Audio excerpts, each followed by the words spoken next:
For this video, we are going to be taking a look at this, a homemade tactile character sheet for the Daggerheart role-playing game system. Ta-da! Hello gamers, Matthew here from Grey Army Gaming in lovely southern Sweden. What you see before you is the finished product of my tactile character sheet for the Daggerheart role-playing game system. Now there's absolutely nothing wrong with traditional paper and pen character sheets. I use them all the time. But if you are like me, then you are also someone who likes to be able to manipulate things. You want to put your fingers on things and move things around and not just simply fill in boxes, erase things, change numbers. And that is the idea I'm trying to capture with this character sheet. One issue I've heard with Daggerheart is that it's difficult to keep track of all of the different resources in the game. And I can imagine this is especially difficult if you're playing solo games, and I hope in the future to be able to run some solo games with Daggerheart, and this character sheet is one way for me to keep track of everything. What I'd like to do now in this video is to walk through the character sheet, explain the different parts of it, and show you how I made it, with the hopes that maybe you can make your own character sheet for your own Daggerheart games.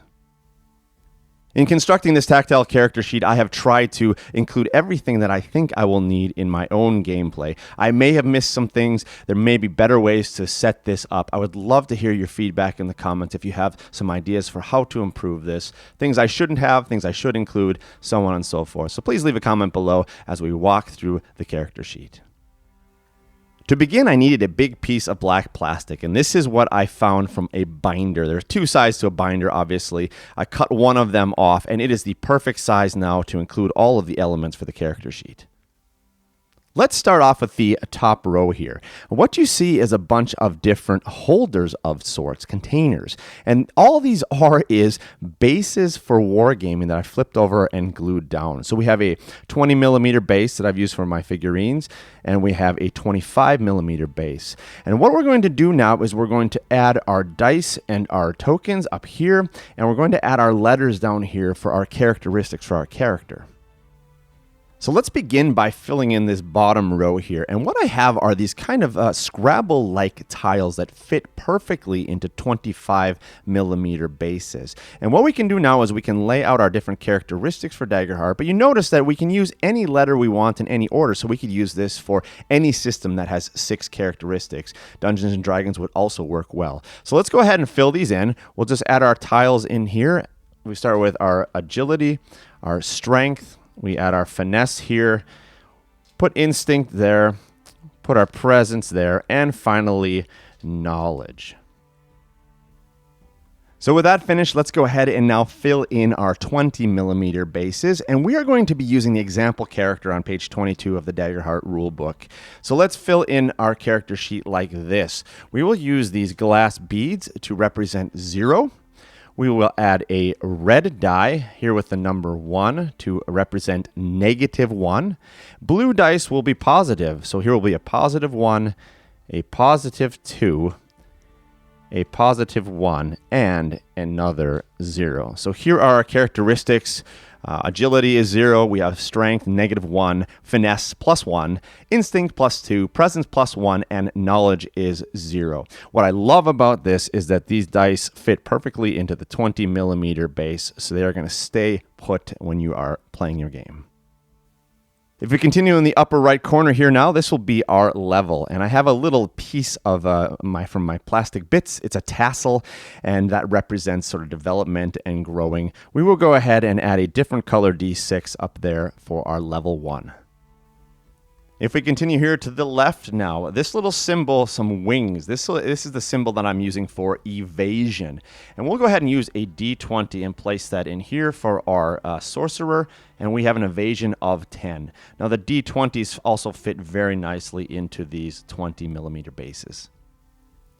Next up, we're going to go ahead and add our armor number here. So I have a shield here glued down to represent that, and for our sorcerer, we have an armor of 3. In order to track our armor points now, I'm using simple metal washers that I glue down to the plastic character sheet. I also have this game piece that I painted gray, and I put a magnet on the bottom so it will stick onto the washers when I need to move it around.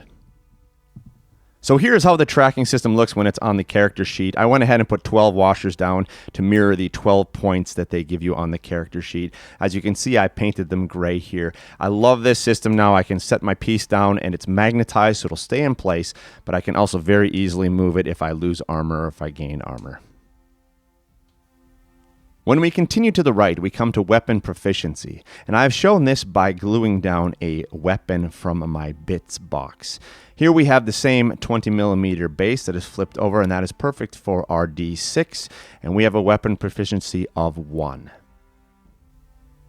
Next up, we come to this colorful part of the character sheet, and this represents our damage threshold. Now, I've used 3 different colors of Lego pieces to try to represent the different kinds of damage. Green is minor damage, this yellow one is major damage, and red is severe damage. Between each of these now, I put these 20mm bases that I flipped over and glued down. These will hold our D20s. The D20s will be the numbers that we need. So we'll add our first one here, 7, and we'll add 14. Now remember, in Daggerheart, it is this number and up that is this kind of damage, and this number and up that is that kind of damage. So it's important that we match our dice red to red, yellow to yellow. So what this means now is when I'm looking at my character sheet, 1, 2, 3, 4, 5, 6 will be minor damage, 7, 8, 9, 10, 11, 12, 13 will be major damage, and 14 and up will be severe damage. As we move down the character sheet, we come to this section, which I think is one of the most helpful parts of this tactile character sheet. This is going to help us keep track of different things during our game. What we have here now is our hit points in the red. We have our stress in the yellow. White will be hope, and black will be fear. And I made this for solo play, so I want to have fear here as well so that I know how many fear I have and how many fear I need to be able to use in my solo game. So just as with the armor tracker, I have glued down these metal washers and then gone ahead and painted in the center of them so that the colors match the specific characteristic or number that I am working with. In addition, I've taken these game pieces and done the same thing. These little wooden game pieces, I put magnets on the bottom, which magnetizes them and allows me to just set them onto the different tracks where they snap into place, and I can easily move them around without knocking them off. With respect to the sorcerer character that we are building, we can go ahead and set our hope at 2.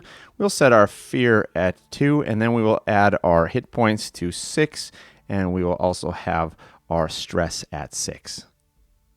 An additional piece you're going to need is something to mark the top level of your hit points and your stress. For this, I've got just simply a plastic piece that I put a magnet onto the bottom that I can go ahead and set on the track to show where my maximum hit points are and maximum stress levels are.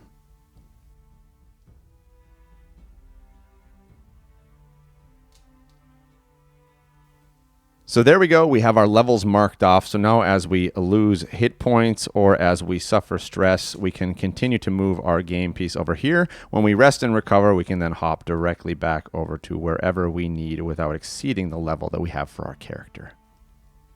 As we advance with our character, we may be getting stronger and stronger. Maybe we'll be getting more hit points. So then we just move that piece over there with the magnet to show that we have increased hit points.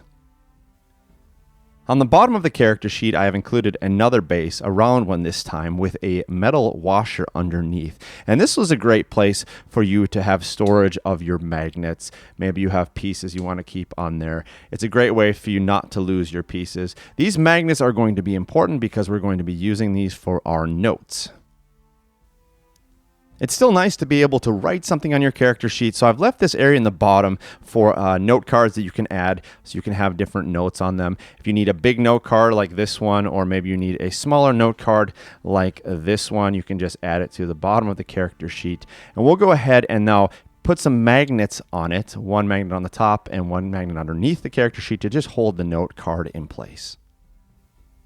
So there you have it, a couple magnets up here and a couple magnets underneath the plastic piece that holds down our note card. And finally, in the bottom right corner, this was just for fun. I made a little simple Daggerheart logo. We have a dagger from my Bits box that I glued down and put a couple plastic flame pieces and just painted a little bit of blue flame behind it. It doesn't look exactly like the logo, but hey, it's pretty decent, and it shows that I'm using a Daggerheart character sheet, so I really like it. Well, there you have it, folks. A quick look at the tactile character sheet for the Daggerheart role-playing game. Now, I'm really excited to give this a try because I love the tactile nature of it, being able to manipulate pieces and move them around. And I'm also hoping that this setup will help me keep track of all of these different numbers, from armor to hit points to stress to hope to fear. I'm going to try to implement this in my own solo role-playing, and there it's extra important that I can keep track of all these different things. So I'm hoping that this will be especially good for my solo sessions. But of course, this could also work in a regular game where you have a GM. If you like this kind of content, you want to see more videos in the future about Daggerheart, about the role-playing system, if you want to see more videos about solo role-playing, if you want to see more creative ideas about crafting and trying to come up with things like this, then please do give me a thumbs up. Leave a comment below, subscribe to the channel, and I will continue to make more videos like this in the future. And most importantly, thank you for joining us here today at Grey Army Gaming for the future of gaming.